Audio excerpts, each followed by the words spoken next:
الحمد للہ رب العالمین والعاقبۃ للمتقین والصلاة والسلام علی سید الانبیاء والمرسلین وعلی آلہ واصحابہ الطیبین الطاہرین اما بعد فاعوذ باللہ من الشیطان الرجیم بسم اللہ الرحمن الرحیم ان اللہ وملائکتہ یصلون علی النبی یا ایہا الذین آمنوا صلوا علیہ وسلموا تسلیما اللہم صل علی سیدنا ومولانا محمد معدن الجود والکرم وآلہ الکرام وابنہ الکریم وامتہ الکریمۃ وصحبہ وبارک وسلم۔ میرے پیارے آقا صلی اللہ تعالی علیہ وسلم کے پیارے دیوانوں، الحمدللہ رب العالمین، تفسیر قرآن کے اس سلسلے میں رمضان کریم کے مقدس مہینے میں تقریباً ہم نے 17 پارے مکمل کر لیے ہیں، اور گزشتہ دن کے درس تفسیر میں ہم نے سورۃ الانبیاء اور سورۃ الحج کا خلاصہ مع چند آیات کے ترجمے و تشریح و تفسیر کو سننے، جاننے اور اپنے علم میں اضافہ کرنے کی ہم نے سعادت حاصل کی۔ آج انشاءاللہ العظیم 3 صورتیں اس سے آگے کے لے کر ہم آپ کی بارگاہ میں حاضر ہیں۔ آج کے اس درس تفسیر میں ہم 3 صورتوں کی مختلف آیات کو انشاءاللہ العظیم پڑھیں گے، سنیں گے، ان کا ترجمہ جانیں گے، ان کی تفسیر جانیں گے، اور اس کے ذریعے سے ہم اپنے دلوں کو جلا بخشنے اور اپنے علم میں اضافہ کرنے کی کوشش کریں گے۔ اللہ تبارک و تعالی ہمیں حق کہنے اور آپ سب کو حق سننے اور ہم سب کو حق پر عمل کرنے کی توفیق رفیق عطا فرمائے۔ تو آج کی جو 3 صورتیں ہم مکمل کرنے جا رہے ہیں، جن کی مختلف آیات کو آپ کے سامنے پیش کیا جائے گا، ان میں سے سورۃ المؤمنون ہے، جہاں سے 18واں پارہ شروع ہوتا ہے، اس کے بعد سورۃ النور ہے اور سورۃ الفرقان ہے۔ تو انشاءاللہ العظیم اس حصے کی آج آیات ہم سنیں گے، اور تینوں صورتوں سے ہم کچھ آیات کو سننے کی سعادت حاصل کریں گے۔ سب سے پہلے ہم شروع کرتے ہیں سورۃ المؤمنون سے۔ سورۃ المؤمنون، اس سورت کی ابتدا ہی جو ہے مومنین کے تذکرے سے ہوتی ہے، اور اس سورت کی ابتدا میں اللہ تبارک و تعالی نے مومنین کے اوصاف گنائے ہیں، مومنین کی صفتیں گنائی ہیں، اور مومنین کی کوالٹیز گنائی ہیں۔ آئیں دیکھتے ہیں کہ وہ کون سی کوالٹیز ہیں، وہ کون سی صفات ہیں جنہیں اللہ تبارک و تعالی نے یہ کہہ کر بیان فرمایا کہ یہ مومنین کی صفات ہیں، یہ ان لوگوں کی صفات ہیں جو اللہ پہ ایمان رکھتے ہیں۔ اور ہمیں یہ چاہیے کہ ان صفات کو دیکھنے کے بعد ہم اپنے اندر تلاش کریں کہ کیا یہ صفات، کیا یہ خوبیاں ہمارے اندر پائی جاتی ہیں۔ ہم اپنے آپ کو مومن کہتے ہیں، ہم اپنے آپ کو مسلمان کہتے ہیں، تو کیا ہمارے اندر یہ خوبیاں پائی جاتی ہیں یا نہیں پائی جاتی ہیں؟ اگر نہیں پائی جاتی ہیں تو یہ ہمارے لیے بہت ہی تأمل کا محل ہونا چاہیے، غور و فکر کا محل ہونا چاہیے، اور افسوس کا مقام ہونا چاہیے۔ اور پھر ہمیں کوشش کرنی چاہیے کہ ہم ان آیات میں جن کوالٹیز کا ذکر کیا گیا ہے، وہ کوالٹیز ہم اپنے اندر پیدا کرنے کی کوشش کریں۔ اعوذ باللہ من الشیطان الرجیم، بسم اللہ الرحمن الرحیم۔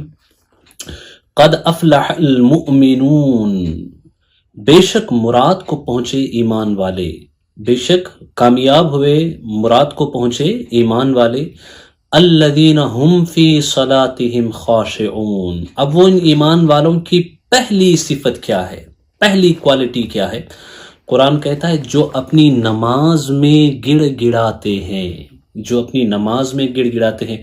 Has it ever happened with you that you cried in your namaz؟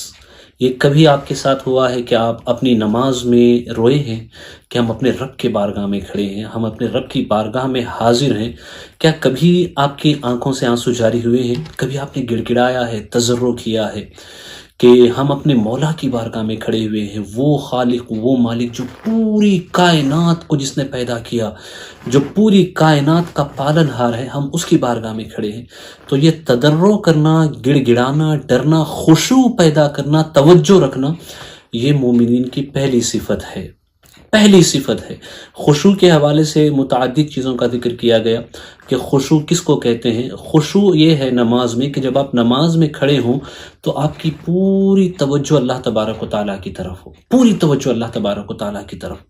آپ کی توجہ نہ کاروبار کی طرف جائے، نہ مال کی طرف جائے، نہ گھر کی طرف جائے، نہ بیوی بچوں کی طرف جائے، اللہ کی طرف پوری توجہ ہو، یہ خشوع ہے۔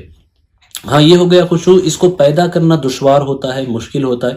آسان طریقے میں آپ کو بتاتا ہوں کہ کس طریقے سے ہم یہ خشوع اپنے اندر پیدا کر سکتے ہیں۔ اس کا آسان طریقہ یہ ہے کہ آپ قرآن مجید کی جن آیات کو نماز میں پڑھتے ہیں، پہلے تو سورۃ الفاتحہ پڑھتے ہیں، آپ جب پڑھتے ہیں تو جو آپ پڑھ رہے ہیں اسی کو سننے کی طرف توجہ دیں، ایک۔ اور دوسری بات، جو آیات یا سورتیں آپ نماز میں پڑھتے ہیں ان کا ترجمہ آپ اچھی طریقے سے یاد کر لیں۔ جو آیات آپ پڑھتے ہیں ان کا ترجمہ اچھی طریقے سے یاد کر لیں، اور اگر ہو سکے تو پوری نماز کا ترجمہ آپ یاد کر لیں۔ اس کے بعد انشاءاللہ العظیم آپ کا ذہن ادھر ادھر نہیں جائے گا، آپ پڑھیں گے اور ترجمہ آپ کے ذہن و دماغ میں جاتا رہے گا، اور آپ کی توجہ اس ترجمے سے ہو کر کے اللہ تبارک و تعالیٰ کی طرف لگی رہے گی، ایک۔ اور دوسری بات یہ کہ نماز میں کھڑے ہو کر کے کپڑے سیدھے کرنا، کپڑے وہ ادھر سے ادھر کرنا، انگلیاں چٹکانا، انگلیاں مروڑنا، یا اوپر آسمان کی طرف دیکھنا، نگاہیں ادھر ادھر کرنا، یہ سب خشوع کے خلاف ہے۔ نماز میں جب کھڑے ہوں تو بالکل اٹینشن، بالکل سیدھے ساودھان ہو کر کے ایک دم سے اللہ تبارک و تعالیٰ کی بارگاہ میں نہ ادھر ہلنا، نہ ادھر ہلنا، نہ ادھر دیکھنا ادھر دیکھنا، نہ سجدے کی جگہ پہ نظریں جمع کر کے نماز میں کھڑے ہوں، یہ خشوع ہے۔ والذین هم عن اللغو معرضون، دوسری صفت قرآن کیا بیان کرتا ہے، اور وہ جو کسی بیہودہ بات کی طرف التفات نہیں کرتے، وہ کسی بیکار کی یوزلیس جو چیزیں ہیں ان میں اپنا ٹائم ضائع نہیں کرتے۔ آج کل تو ایک ایسا سلسلہ چل پڑا ہے گیموں کا کہ نہ صرف یہ کہ مسلم نسل، مسلم بچے، نوجوان تک پب جی میں ایسے ڈوبے ہوئے ہیں کہ اس پب جی میں ڈوب کر کے وہ اپنی زندگیاں بھی خراب کر رہے ہیں، اپنی آخرت بھی خراب کر رہے ہیں۔ بیکار کی چیز ہے، کچھ فائدہ نہیں ہے اور اس سے کچھ ملنے والا نہیں ہے۔ توجہ کریں، یہ مومن کی صفت نہیں ہے کہ وہ یوز لیس چیزوں میں اپنا ٹائم برباد کرے، بیکار کی چیزوں میں اپنا ٹائم برباد کرے۔ اس کی تو عادت یہ ہوتی ہے وہ جو کسی بیہودہ بات کی طرف التفات نہیں کرتے۔ والذین هم للزکاة فاعلون، اور وہ کہ زکوٰۃ دینے کا کام کرتے ہیں، یعنی وہ کبھی بھی جو زکوٰۃ اللہ نے ان پہ فرض کی ہے، جو دینا ہے اللہ کی راہ میں، اس میں کبھی کوئی چوری یا کمی یا کوتاہی نہیں کرتے ہیں اور اسے ادا کرتے ہیں اللہ کی بارگاہ میں۔ والذین هم لفروجہم حافظون، اور وہ جو اپنی شرم گاہوں کی حفاظت کرتے ہیں، جو اڈلٹری، زنا اور زنا کے مقدمات جو ہیں ان سے بچتے ہیں، ان سے اپنی شرمگاہوں کی حفاظت کرتے ہیں۔ قرآن کہتا ہے الا علی ازواجہم او ما ملکت ایمانہم فانہم غیر ملومین، مگر اپنی بیویاں یا شرعی باندیوں پر جو ان کے ہاتھ کی ملک ہیں کہ ان پر کوئی ملامت نہیں۔ یہ اس وقت کی بات ہے جب باندیوں کا سسٹم ہوا کرتا تھا کہ اس وقت یہ چیزیں اسلام کے آنے سے پہلے رائج تھیں، تو اسلام نے بھی ابتدائی طور پہ ان چیزوں کو، جب یہ رواج تھا تو ان کے حلال ہونے کا قول کیا، لیکن آج کل یہ رواج نہیں ہے۔ لیکن بیویاں، جن کے اللہ نے بیویاں دی ہیں، جن کی شادیاں ہو چکی ہیں، وہ اپنی توجہ کسی غیر عورت کی طرف نہ کریں۔ اسی طریقے سے کوئی عورت جو شادی شدہ ہے وہ اپنے مرد کے علاوہ کسی اور کی طرف توجہ نہ کرے، کیونکہ جب حضور اکرم صلی اللہ علیہ وسلم معراج کے لیے تشریف لے جا رہے تھے تو اس وقت جو ہے حضور اکرم صلی اللہ علیہ وسلم کو ایک گروپ دکھایا گیا، خواتین اور مردوں دونوں کا، جو باسی گوشت، جو سڑا ہوا گوشت تھا وہ گوشت کھاتے تھے، باوجود ایک کہ تازہ گوشت ہے، لیکن وہ تازہ گوشت کھانے کی بجائے وہ سڑا ہوا گوشت کھاتے تھے۔ حضور اکرم صلی اللہ تعالیٰ علیہ وسلم کو بتایا گیا کہ یہ وہ لوگ ہیں جن کی حلال بیویاں تھیں یا جن کے حلال شوہر تھے، یا شادی شدہ ہونے کے بعد جو اللہ نے ان کو حلال کیا تھا ان کے لیے، یہ ان کے ساتھ اپنا وقت بتانے کی بجائے کسی غیر مرد یا غیر عورت کے ساتھ تعلق رکھتے تھے۔ تو جو چیز فریش ہے، تازہ ہے، حلال ہے، اسے چھوڑ کر کے جو سڑی ہوئی ہے، بدبودار ہے، گندی ہے، اس کی طرف وہ جاتے ہیں۔ یہ مثال دے کر کے بتایا گیا کہ جو بیویاں ہیں تمہاری وہ تمہارے لیے حلال ہے، اور بیویوں کے لیے جو ان کے شوہر ہیں وہ ان کے لیے حلال ہیں۔ تو شوہر اپنی بیوی کے علاوہ کسی اور عورت کا خیال نہ کرے، اور بیوی اپنے مرد کے علاوہ کسی اور مرد کا، اپنے شوہر کے علاوہ کسی اور مرد کا خیال بالکل بھی دل میں نہ لائے، کیونکہ یہ بہت ہی بدترین عمل ہے۔ اور مومنین کی علامت یہ ہے کہ وہ اپنی شرمگاہوں کی حفاظت کرتے ہیں، یعنی زنا سے بچتے ہیں۔ فَمَنِ ابْتَغَى وَرَاءَ ذَلِكَ فَأُولَئِكَ هُمُ الْوَعْدُونَ، تو جو ان دو کے سوا کچھ اور چاہے وہی حد سے بڑھنے والا ہے۔ یعنی بیویاں جو اللہ نے حلال کی اس سے آگے مت جاؤ، جو اس سے آگے بڑھے گا وہ حد سے بڑھنے والا ہے، اور جو حد سے آگے بڑھتا ہے وہ ہمیشہ مشکلیں اٹھاتا ہے۔ وَالَّذِينَ هُمْ لِأَمَانَاتِهِمْ وَعَهْدِهِمْ رَاعُونَ، اور مومنین کی صفت کیا ہے؟ اور وہ جو اپنی امانتوں اور اپنے عہد کی رعایت کرتے ہیں۔ اللہ اکبر! امانت میں کبھی خیانت نہیں کرتے۔ امانت چاہے کیسی ہی کیوں نہ ہو، چاہے دوست کی ہو، چاہے شوہر کی ہو، چاہے بیوی کی ہو، یا کسی اور کی ہو، جو بھی امانت ہے اس امانت میں وہ کبھی بھی خیانت نہیں کرتے، چاہے مالی اعتبار سے وہ امانت ہو، کسی اور اعتبار سے ہو، اس میں وہ کبھی خیانت نہیں کرتے۔ یہ مومنین کی صفات ہیں۔ اور وہ اپنی زبان کے وعدے کے پرامس اگر کرتے ہیں تو پورا کرتے ہیں، وعدہ اگر کرتے ہیں تو وہ پورا کرتے ہیں، وعدہ کر کے توڑتے نہیں ہیں، وہ اپنے عہد کے، اپنے وعدے کے، اپنی زبان کے بڑے پکے ہوتے ہیں۔ یہ کوالٹی قرآن مجید نے بیان فرمائی مومنین کی۔ والذین هم علی صلاتهم یحافظون، اور وہ جو اپنی نمازوں کی نگہبانی کرتے ہیں، اور وہ ہمیشہ کبھی بھی اپنی نمازیں نہیں چھوڑتے، وقت پہ انہیں ادا کرتے ہیں، اور نماز ٹائم پہ پڑھتے ہیں۔ یہ مومنین کی صفات قرآن نے یہاں گنائی۔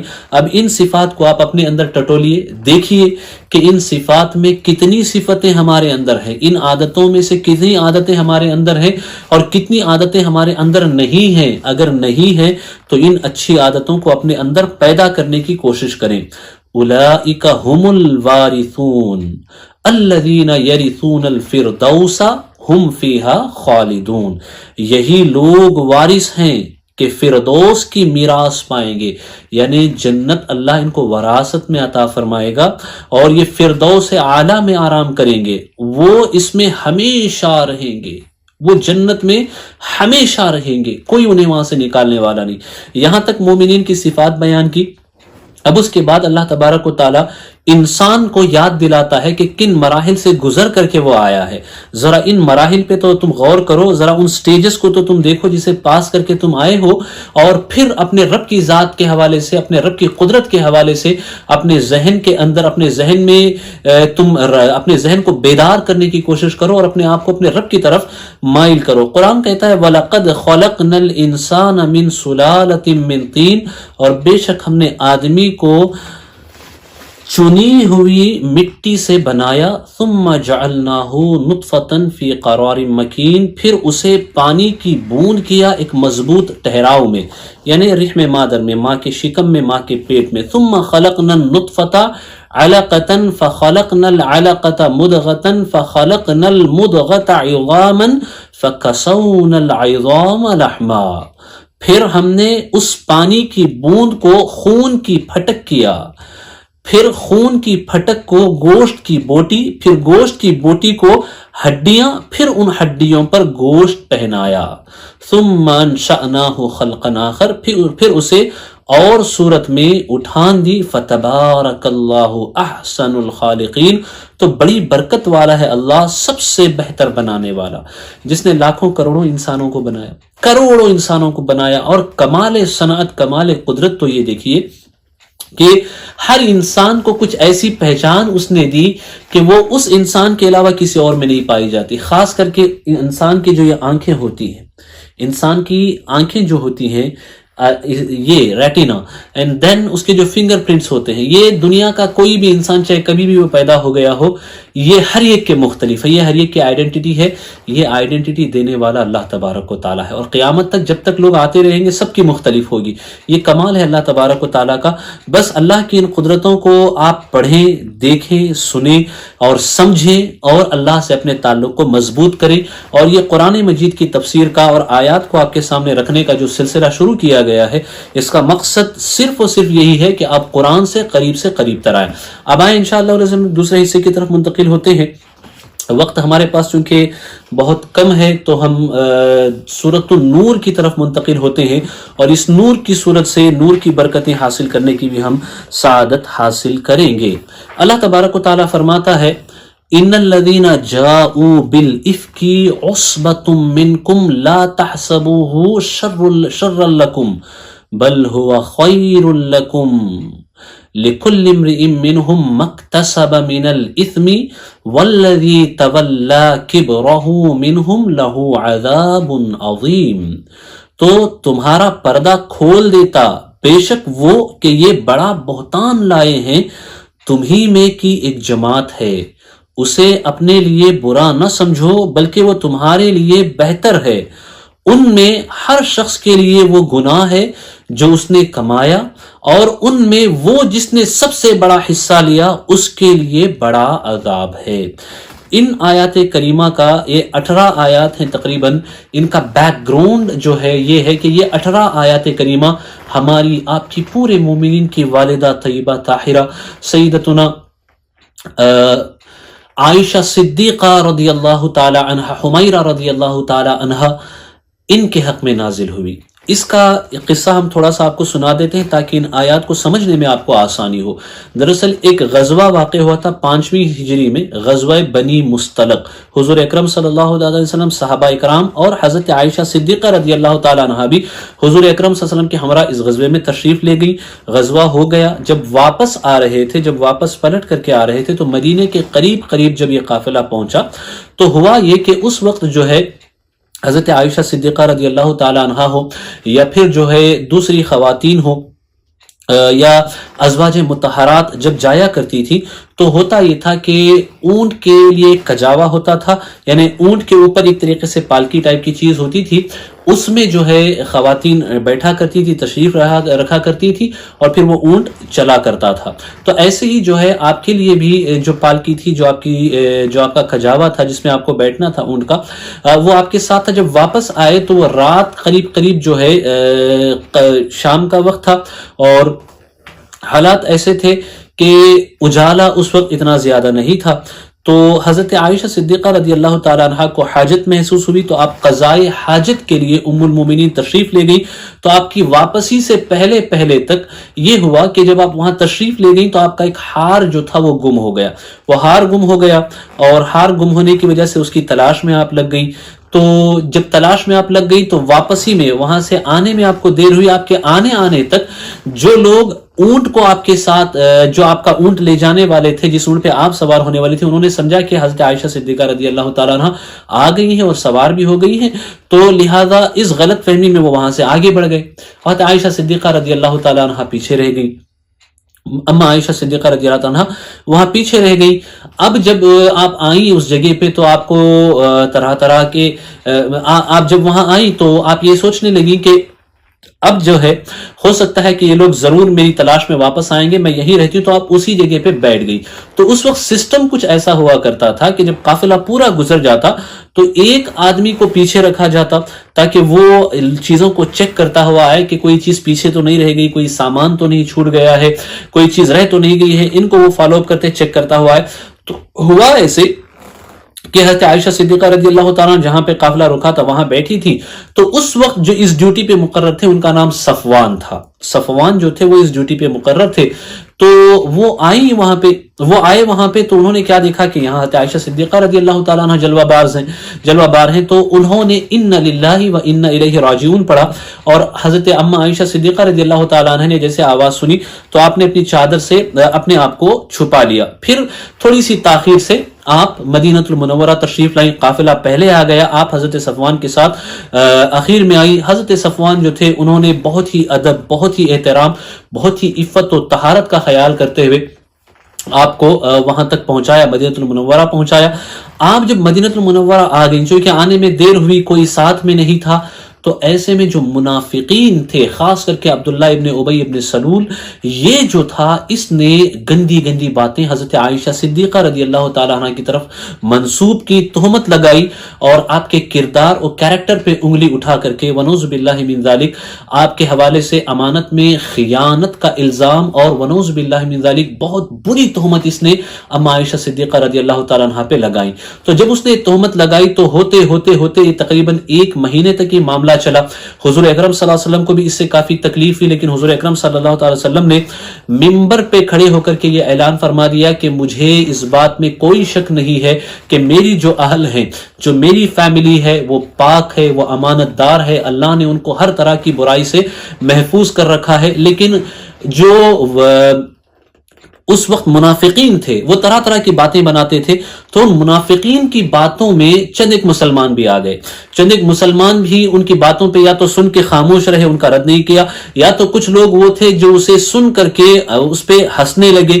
اس طرح کی باتیں ہوئی تو قرآن مجید میں اللہ تعالیٰ نے 1 مہینے کے بعد یہ آیات نازل فرمائی۔ اب ذرا دیکھیں کہ حضرت عمر رضی اللہ تعالیٰ عنہ، حضرت ابو بکر صدیق رضی اللہ تعالیٰ عنہ، حضرت علی رضی اللہ تعالیٰ عنہ، عثمان غنی رضی اللہ تعالیٰ عنہ، ان صحابہ نے حاضر ہو کر کے عرض کیا، یا رسول اللہ، جو پروردگار آپ کی ذات کے لیے اس بات کو گوارا نہیں فرماتا کہ وہ مکھی جو کہیں بیٹھتی ہے وہ آ کے آپ کے بدن پہ نہ بیٹھے، یعنی مکھی کو اللہ آپ کے بدن پہ بیٹھنے کی اجازت نہیں دیتا، تو یہ بھلا کیسے ہو سکتا ہے کہ آپ کی اہل ونعوذ باللہ من ذالک کسی خیانت کی مرتکب ہو، اللہ اسے پسند فرمائے؟ نہیں، اللہ نے آپ کے اہل کو محفوظ فرما لیا ہے۔ اور اسی طریقے سے دوسرے صحابی نے آ کر کے عرض کیا، یا رسول اللہ نے آپ کے سائے ہی کو معدوم کر دیا کہ کہیں ایسا نہ ہو کہ آپ کا سایہ زمین پہ پڑے اور کسی کا قدم آپ کے سائے میں پڑے۔ وہ پروردگار جو آپ کے سائے کی اس قدر حفاظت فرماتا ہے، وہ پروردگار یقیناً آپ کی فیملی کی حفاظت فرمانے والا ہے۔ تو یہ منافقین کی جو باتیں ہیں یہ سب جھوٹ ہے، سب نے جو ہے اپنے ایمان کا وہاں مظاہرہ کیا، لیکن کچھ لوگ جو ایک چھوٹا سا گروپ مسلمانوں میں سے بھی وہ یا تو خاموش رہے یا منافقین کی باتوں پہ ہنسنے لگے، تو پھر ان کے رد میں یہ آیات نازل۔ انہی میں سے مستح تھے، حضرت ابو بکر صدیق رضی اللہ تعالیٰ عنہ کے رشتے میں بھی ہوتے تھے، اور حضرت ابو بکر صدیق ان کی کفالت کرتے تھے، ان کو لک آفٹر کرتے تھے، ان کے لیے خرچ دیتے تھے، پیسے دیتے تھے، ان کے ضروریات و حاجات کا وہ اہتمام و انتظام کرتے۔ تو ان کی والدہ اس درمیان میں حضرت عائشہ صدیقہ رضی اللہ عنہ بیمار ہو گئی، تو وہ مستح جو تھے ان کی والدہ حضرت عائشہ صدیقہ رضی اللہ عنہ کے گھر میں آئی، اور اس وقت تک حضرت عائشہ صدیقہ رضی اللہ تعالیٰ عنہ کو اس چیز کی کوئی خبر نہیں تھی، لیکن جب وہ آئیں تو ان کے ذریعے سے پتا چلا کہ منافقین کیسی کیسی باتیں کرتے ہیں۔ تو جب انہیں یہ پتا چلا تو اما عائشہ صدیقہ رضی اللہ تعالیٰ کی آنکھوں سے زاروں قطار آنسو جاری ہو گئے، آپ روتی رہی۔ وہ وقت بڑا ہی سخت تھا۔ پھر اللہ تبارک و تعالیٰ نے قرآن مجید میں آیات نازل فرمائی، 18 آیتیں یہ نازل فرمائی، اور نازل فرما کے فرمایا کہ یہ جتنے بھی منافقین ہیں یہ بہتان لگاتے ہیں، یہ جھوٹ بولتے ہیں، یہ جھوٹا الزام لگاتے ہیں، اور حضرت عائشہ صدیقہ طیبہ ہیں، طاہرہ ہیں، پاک ہیں۔ حضور فرماتے ہیں کہ میرا اس عرصے تک رکنا یہ اللہ تبارک و تعالیٰ کی حقیقی رحمت ہے، کیونکہ اگر میں اپنی ہی زبان سے کوئی بات کہتا تو اس کی وہ کیفیت نہیں ہوتی، لیکن جب اللہ نے قرآن میں آیات نازل فرما دیے تو اب یہ آیات قیامت تک اما عائشہ صدیقہ کی عظمت کی گواہی دیتی رہیں گی، انہیں پڑھا جاتا رہے گا، آپ کی طہارت، آپ کی پاکیزگی، آپ کی عفت اور آپ کی امانت داری اور آپ کے تقوی کی یہ چیزیں گواہی دیتی رہیں گی، یہ آیتیں گواہی دیتی رہیں گی۔ تو یہی اللہ نے فرمایا کہ بے شک وہ لوگ جنہوں نے تہمت باندھی، جھوٹ باندھا، تو آپ جو ہے اسے اپنے لیے برا مت سمجھو، ان کا جھوٹ باندھنا یہ آپ کے لیے برا نہیں ہے، یہ آپ کے لیے تکلیف دہ ضرور ہے۔ You are going through a tough time because of the rumors which these munafiqeen, the hypocrites have spreaded. So it is not bad for you. It is actually good for you. اللہ تعالیٰ فرماتا ہے کہ یہ آپ کے لیے برا نہیں ہے، اس میں کوئی آپ کے لیے نقصان نہیں ہے، بس تکلیف آپ کے لیے ہے، لیکن یہ تکلیف آپ کے لیے بہتر ہے، آپ کے لیے بھلائی ہے۔ اللہ آپ کو دنیا میں بھی اس کا اجر دے گا، آخرت میں بھی اس کا اجر دے گا۔ اور پھر قرآن نے فرمایا کہ ہر شخص کو جو کوئی اس میں حصہ دار رہا، چاہے خاموش رہ کر کے چاہے ہنس کر کے، تو اللہ نے فرمایا ہر کسی نے اس میں گناہ میں حصہ کمایا ہے، اور ان میں سب سے بڑا حصہ ہے اس منافقین کے سردار کا جس کو عبداللہ ابن ابی ابن سلول کے نام سے جانا جاتا ہے، اور سب سے بڑا اس کے لیے عذاب ہے۔ اسی لیے قرآن نے کہا اس کے لیے بڑا عذاب ہے. لولا اذ سمعتموہ ظن المؤمنون والمؤمنات بانفسہم خیرا وقالوا ھذا افک مبین. کیوں نہ ہوا جب تم نے اسے سنا تھا کہ مسلمان مردوں اور مسلمان عورتوں نے اپنوں پر نیک گمان کیا ہوتا اور کہتے یہ کھلا بہتان ہے. لولا جاءوا علیہ باربعۃ شہداء، اس پر 4 گواہ کیوں نہ لائے. اس سے پہلے کی آیتوں میں بھی اللہ تبارک و تعالیٰ نے بہتان یا جس پہ ونعوذ باللہ من ذالک کسی کے ساتھ غلط تعلقات کا زنا کا الزام لگے تو اس کو ثابت کرنے کے لیے جو کرائٹیریا بتایا گیا ہے، طریقہ بتایا گیا ہے، چونکہ یہ بہت ہی شنیع عمل ہوتا ہے، اس پہ حد لازم ہوتی ہے. اگر شادی شدہ ہو تو پھر ان کو رجم کیا جاتا ہے، یعنی ان کی جان ہی اس وقت تک رجم کیا تھا جب تک وہ انتقال نہ کر جائیں، تو یہ سزا ہے. اور نہ بھی ہو تو کوڑوں کی سزا ہے. تو یہ سزا کو اپلائی کرنے سے پہلے اس بات کا صحیح ہونا ضروری ہے کہ کیا حقیقت میں انہوں نے یہ گناہ کیا بھی ہے یا صرف کسی نے ایسے یہ تہمت اڑا دی ہے. تو اس کے لیے ایک طریقہ اسلام نے مقرر فرمایا ہے. تو یہاں ان چیزوں کی طرف اشارہ کیا جا رہا ہے کہ یہ سب جو ہے ان لوگوں نے جو باتیں اڑائی تھی اس پہ بدگمان ہونے کی ضرورت نہیں ہے، گمان کو غلط کرنے کی ضرورت نہیں ہے. اس سے پتہ چلتا ہے کہ مومنین کے حوالے سے ہمیشہ اچھا گمان رکھنا چاہیے، اچھا خیال رکھنا چاہیے. فَإِذْ لَمْ يَأْتُوا بِالشُّهَدَاءِ فَأُولَئِكَ عِندَ اللَّهِ هُمُ الْكَاذِبُونَ. پھر بیان ہوتا ہے کہ اس پر 4 گواہ کیوں نہ لائے. تو جب گواہ نہ لائے تو وہی اللہ کے نزدیک جھوٹے ہیں، یعنی وہ بغیر دلیل کے بات کر رہے ہیں، اپنی طرف سے بات کہہ دے رہے ہیں، ان کے پاس کوئی پروف اس کا نہیں ہے. وَلَوْلَا فَضْلُ اللَّهِ عَلَيْكُمْ وَرَحْمَتُهُ فِي الدُّنْيَا وَالْآخِرَةِ لَمَسَّكُمْ فِي مَا أَفَضْتُمْ فِيهِ عَذَابٌ عَظِيمٌ. اور اگر اللہ کا فضل اور اس کی رحمت تم پر دنیا اور آخرت میں نہ ہوتی تو جس چرچے میں تم پڑے اس پر تمہیں بڑا عذاب پہنچتا. یہ اللہ ہے جو حضور کو بھی، حضور کے اہل کو بھی، مومنین کو بھی بچانے والا ہے. تو اللہ تبارک و تعالیٰ کے خصوصی فضل کرم اور رحمت سے دنیا و آخرت میں نہ تو نام مبارک پہ کوئی آنچ آئی ونعوذ باللہ من ذالک، اور اللہ تبارک و تعالیٰ نے وہ مومنین بھی جو غلطی سے پڑ گئے تھے اللہ کی رحمت سے انہیں یہ حصہ ملا کہ انہیں توبہ اور استغفار کی توفیق میسر آئی تو انہوں نے اس پہ توبہ کی. اذ تلقونه بألسنتكم وتقولون بأفواهكم ما ليس لكم به علم وتحسبونه هينا وهو عند الله عظيم. جب تم ایسی بات اپنی زبانوں پر ایک دوسرے سے سن کر لاتے تھے اور اپنے منہ سے وہ نکالتے تھے جس کا تمہیں علم نہیں، اور اسے سہل سمجھتے تھے، اور وہ اللہ کے نزدیک بڑی بات ہے.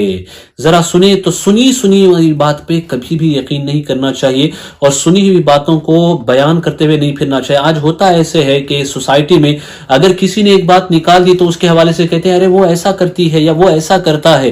نہیں، یہ طریقہ کار نہیں ہے، چونکہ بدگمانی یہ بہت بڑا گناہ ہے، اور بدگمانی کی وجہ سے فیملیاں خراب ہوتی ہیں اور سوسائٹیاں بھی خراب ہو جاتی ہیں مس انڈرسٹینڈنگ کی وجہ سے. تو زبان سے کوئی چیز کسی پرٹیکولر پرسن کے حوالے سے کہنے سے پہلے بہت اچھی طریقے سے جان لو کہ کہیں تم بدگمانی اور تہمت کے گناہ کے تم مرتکب نہیں ہو رہے ہو. تو so we better be careful when we are talking about any individual, کہ ہم ایسے ہی کسی کے حوالے سے باتیں نہ کرنے لگیں. اللہ ہماری زبانوں کو بھی، ہمارے ذہنوں کو بھی غلط باتوں اور غلط خیالوں اور گمانوں سے محفوظ فرمائے. وَلَوْلَا اِذْ سَمِعْتُمُوهُ قُلْتُمْ مَا يَكُونُ لَنَا أَن تَتَكَلَّمَ بِهَذَا سُبْحَانَكَ هَذَا بُهْتَانٌ عَظِيمٌ. اور کیوں نہ ہوا جب تم نے سنا تھا، کہا ہوتا کہ ہمیں نہیں پہنچتا کہ ایسی بات کہیں. الہی پاکی ہے تجھے، یہ بڑا بہتان ہے. قرآن نے واضح کر دیا کہتے اما عائشہ صدیقہ رضی اللہ تعالیٰ عنہ پہ جو رانگلی ایکیوز جنہوں نے کیا تھا، ونعوذ باللہ من ذالک، جو الزام لگایا گیا تھا، ونعوذ باللہ من ذالک، یہ بہتان ہے، یہ بالکل غلط ہے، حقیقت سے اس کا کوئی تعلق نہیں ہے. یعظکم اللہ ان تعودوا لمثلہ ابدا ان کنتم مؤمنین. تو قرآن کہتا ہے اللہ تمہیں نصیحت فرماتا ہے کہ اب کبھی ایسا نہ کہنا اگر ایمان رکھتے ہو. جو ہوا سو ہو گیا، اللہ نے معاف کر دیا، لیکن آئندہ کبھی ایسی غلطی کو مت دہرانا. وَيُبَيِّنُ اللَّهُ لَكُمُ الْآيَاتِ وَاللَّهُ عَلِيمٌ حَكِيمٌ. اور اللہ تمہارے لیے آیتیں صاف بیان فرماتا ہے اور اللہ علم و حکمت والا ہے. إِنَّ الَّذِينَ يُحِبُّونَ أَن تَشِيعَ الْفَاحِشَةُ فِي الَّذِينَ آمَنُوا لَهُمْ عَذَابٌ أَلِيمٌ فِي الدُّنْيَا وَالْآخِرَةِ واللہ یعلم وانتم لا تعلمون، وہ لوگ جو چاہتے ہیں کہ مسلمانوں میں برا چرچا پھیلے، یعنی بری باتیں کسی بھی اینگل سے پھیلے، ان کے لیے دردناک عذاب ہے دنیا اور آخرت میں، اور اللہ جانتا ہے اور تم نہیں جانتے۔ یہ آیت ان سارے لوگوں کے لیے مشعل راہ ہونی چاہیے جو غلط میسیجز، غلط ٹیکسٹ یا گندی میسیجز یا گندی باتیں انہیں لائک کرتے ہوں، فارورڈ کرتے ہوں، انہیں شیئر کرتے ہوں، ٹیکس کرتے ہوں، چونکہ یہ سب فواحش میں آتی ہیں، گندی چیزوں میں آتی ہیں۔ نہ اس طرح کی باتیں کرو، نہ یہ چاہو کہ یہ معاشرے میں پھیلے۔ جو بھی کسی طریقے سے اس میں پارٹیسپیٹ ہوتا ہے وہ اللہ کے عذاب کا شکار ہوتا ہے۔ تو جو سوشل نیٹ ورکنگ سائٹس ہمارے نوجوان یوز کرتے ہیں، سوشل میڈیا جو لوگ یوز کرتے ہیں، وہاں گانوں کو شیئر کرنا، پکچروں کو شیئر کرنا اور گندی تصویروں کو شیئر کرنا، بے پردہ جو تصاویر ہیں ان کو وائرل کرنا، ان کو فارورڈ کرنا، یہ ساری چیزیں کہیں ایسا نہ ہو کہ گندگی اور برائی کے پھیلنے میں ہماری حصہ داری کا سبب بن جائیں، ہمارے پارٹیسپینٹ ہونے کی دلیل بن جائیں۔ تو بہت احتیاط کریں کہ آپ جو کہیں وہ صحیح ہو، آپ جو بتائیں وہ صحیح ہو، آپ جو ٹیکسٹ کریں، جو فارورڈ کریں، جو شیئر کریں وہ چیزیں اچھی ہوں، ان کا بہت خیال رکھیں۔ وَلَوْلَا فَضْلُ اللَّهِ عَلَيْكُمْ وَرَحْمَتُهُ وَأَنَّ اللَّهَ رَؤُوفٌ رَحِيمٌ، اور اگر اللہ کا فضل اور اس کی رحمت تم پر نہ ہوتی، اور یہ کہ اللہ تم پر نہایت مہربان رحم والا۔ تو یہاں مطلب یہ ہے کہ اللہ تعالیٰ ہمیں یہ خبر دے رہا ہے اگر اللہ کی مہربانی نہ ہوتی اس واقعے کے تحت تو وہ لوگ جو تھے وہ ہلاکت کو بھی پہنچ سکتے تھے، لیکن اللہ تبارک و تعالیٰ نے توبہ کی توفیق دی اور اللہ نے ان کی توبہ کا انتظام فرمایا۔ تو ہمیں بتایا جا رہا ہے کہ اللہ رحمت والا ہے، لیکن تمہیں تمہارے کیریکٹر کے حوالے سے کیئرفل رہنا ہے، چونکہ آگے جو آیت آ رہی ہے وہ بتاتی ہے یا ایھا الذین آمنوا لا تتبعوا خطوات الشیطان۔ اللہ تو رحمت والا، فضل والا ہے، اللہ مہربان ہے تم پہ، لیکن اس کا مطلب یہ نہیں ہے کہ تم شیطان کو فالو کرنا شروع کر دو۔ قرآن کہتا ہے ایمان والو شیطان کے قدموں پر نہ چلو۔ وَمَن يَتَّبِعْ خُطُوَاتِ الشَّيْطَانِ فَإِنَّهُ يَأْمُرُ بِالْفَحْشَاءِ وَالْمُنكَرِ، اور جو شیطان کے قدموں پر چلے تو وہ تو بے حیائی اور بری ہی بات بتائے گا۔ وَلَوْلَا فَضْلُ اللَّهِ عَلَيْكُمْ وَرَحْمَتُهُ مَا زَكَى مِنْكُمْ مِنْ أَحَدٍ أَبَدًا وَلَكِنَّ اللَّهَ يُزَكِّي مَن يَشَاءُ وَاللَّهُ سَمِيعٌ عَلِيمٌ، اور اگر اللہ کا فضل اور اس کی رحمت تم پر نہ ہوتی تو تم میں کوئی بھی کبھی ستھرا نہ ہو سکتا۔ ہاں اللہ ستھرا کر دیتا ہے جسے چاہے، اور اللہ سنتا جانتا ہے۔ اللہ ہم سب کو صاف بنائے، ستھرا بنائے، نیک ہی بنے رہنے کی توفیق عطا فرمائے، اور ہمیشہ ہمیں ایمان کی صفائی کے ساتھ اور گناہوں کی گندگی سے دور رہنے کی توفیق عطا فرمائے۔ اب آئیں سورۃ الفرقان کی طرف منتقل ہوتے ہیں۔ آج کے درس میں جن آیات کا ہم نے انتخاب کیا ہے ان میں ابتدا میں بھی ایک ذرا دیکھیں، یہ بھی اللہ تبارک و تعالیٰ کی حکمتوں میں سے حکمتیں ہیں کہ سورۃ المؤمنین کی جب اللہ تبارک و تعالیٰ نے ابتدا فرمائی تو وہاں بھی مومنین کی صفات کا تذکرہ ہے، اور سورۃ الفرقان کا جہاں اختتام ہوتا ہے وہاں پر بھی مومنین کی صفات کا، عادتوں کا ہی تذکرہ ہے۔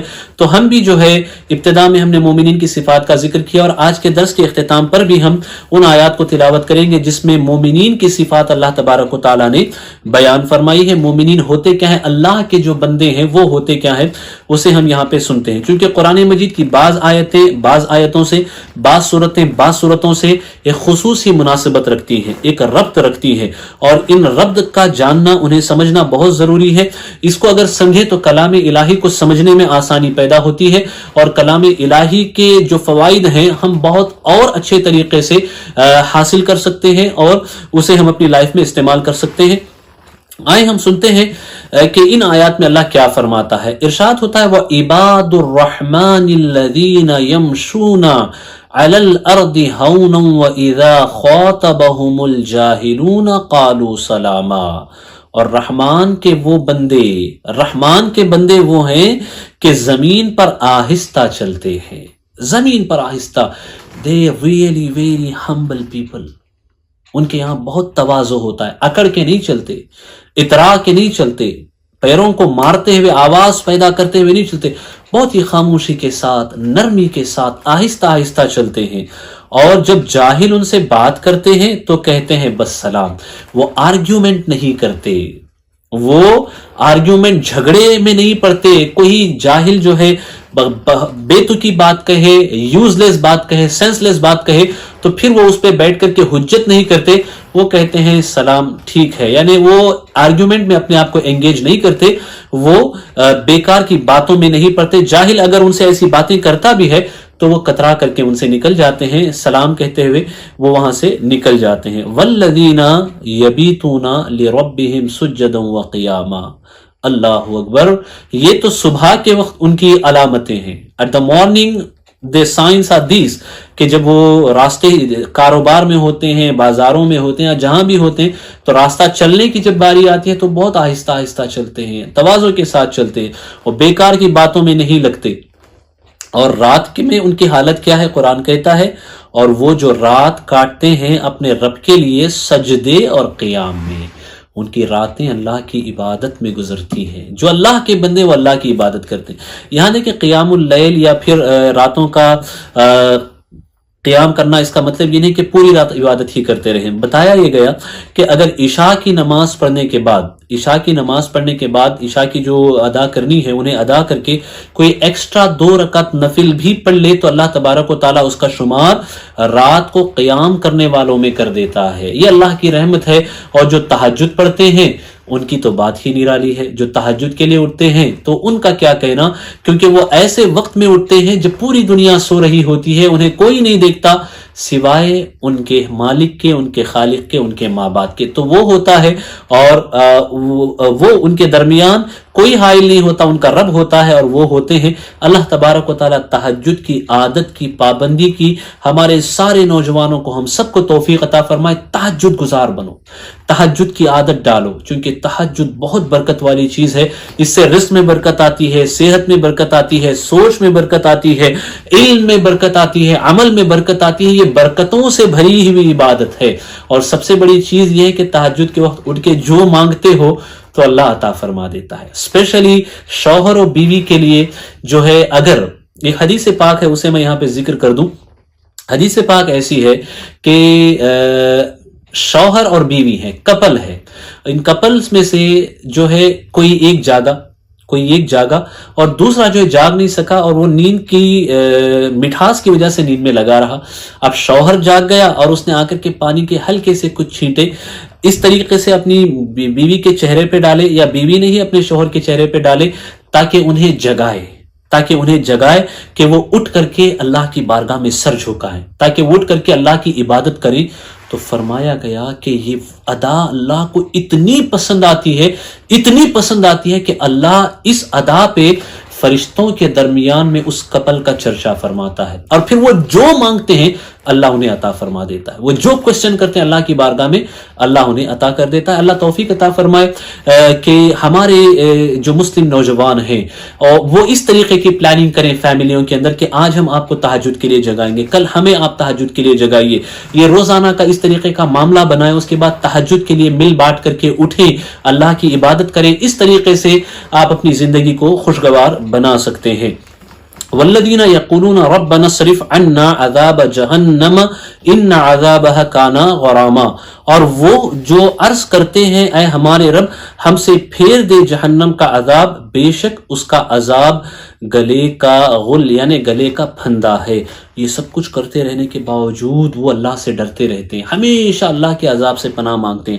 اب ہم رمضان کے دوسرے عشرے میں ہیں, کچھ دن کے بعد ہم تیسرے میں منتقل ہو جائیں گے, تو اس عشرے میں جنت بھی مانگیے اور اللہ کے عذاب سے نجات بھی مانگیے, استغفار بھی کیجیے اور جہنم سے آزادی بھی مانگیے, چونکہ یہ مومنین کی صفات میں سے ہے, رحمان کے بندوں کی عادتوں میں سے ہے. انہا ساعت مستقرم و مقامہ, بے شک جہنم وہ بہت ہی برے ٹھہرنے کی جگہ ہے. والذین اذا انفقوا لم یسرفوا ولم یقتروا وکان بین ذلک قواما. اور وہ کہ جب خرچ کرتے ہیں نہ حد سے بڑھیں اور نہ تنگی کریں, اور ان دونوں کے بیچ اعتدال پر رہیں۔ خرچ کرنے میں بہت زیادہ ایسا نہیں ہونا چاہیے کہ ہم بیکار کا خرچ کر رہے ہیں، ضائع کر رہے ہیں، اور پھر کہیں ایسا نہ ہو کہ ہم ویسٹ کر رہے ہیں، اور ایسا بھی نہیں ہونا چاہیے کہ کہیں حاجت ہو، ضرورت ہو، ہم اپنا پیسہ روکے رکھے ہیں، غریبوں پہ نہیں خرچ کر رہے ہیں۔ اعتدال کریں، یعنی حق کی راہ میں خرچ کریں، باطل میں نہ خرچ کریں، نیکی میں خرچ کریں، گناہ میں نہ خرچ کریں۔ تو یہ سب سے بہترین خرچ کرنے کا طریقہ ہے۔ نیکی میں آپ لاکھوں بھی خرچ کر دیں تو یہ ویسٹ نہیں ہے۔ گناہ میں اگر ایک پینی بھی آپ خرچ کریں تو یقیناً یہ ویسٹ ہے اور فضول خرچی ہے۔ اللہ تعالی ہمیں اس سے بچائے۔